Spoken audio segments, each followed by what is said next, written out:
নমস্কার বন্ধুরা, তোমরা কেমন আছো? আশা করি তোমরা ভালো আছো। আমিও খুব ভালো আছি। লাল লাল ঝাল ঝাল করে মুরগির মাংস কিভাবে আমি রান্না করি তোমরা দেখতে থাকো।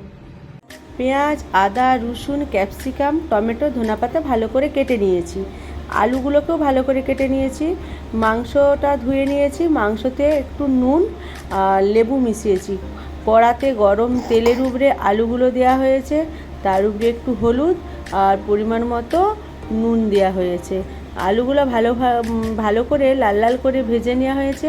আলুগুলো ভাজা হয়ে গেছে, তার উপরে পেঁয়াজ দেওয়া হলো।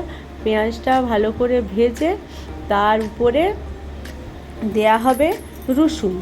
হ্যাঁ, পেঁয়াজটা ভাজা হচ্ছে, পেঁয়াজটা লাল লাল করে ভাজা হয়ে গেছে, তার উপরে দেওয়া হলো রসুন। রসুনটাও ভাজা হয়ে গেছে।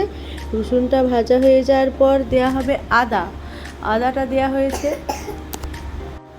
আদাটা ভালো করে ভাজা হয়েছে, তার উপরে দিয়েছি ক্যাপসিকাম, তারপরে টমেটো।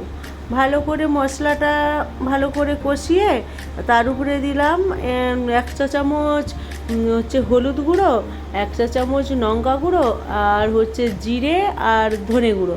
এরপরে দিলাম গরম মশলা। একটু গরম মশলা দিলে ভালো সেন্টটা আসে, ওই কারণে একটু গরম মশলা দেওয়া হলো।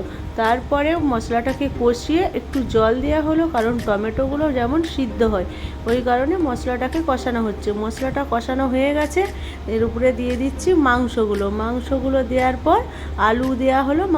ভাজা আলুগুলো তার উপরে ভালো করে নাড়িয়ে চাড়িয়ে সেদ্ধ হওয়ার পর ভালো করে কষিয়ে নিচ্ছি। ভালো করে কষা হয়ে গেলে তার উপরে দিয়ে দিচ্ছি ধনেপাতা আর পরিমাণ মতন জল দেওয়ার পরে ভালো করে মাংসটা যাতে সিদ্ধ হয়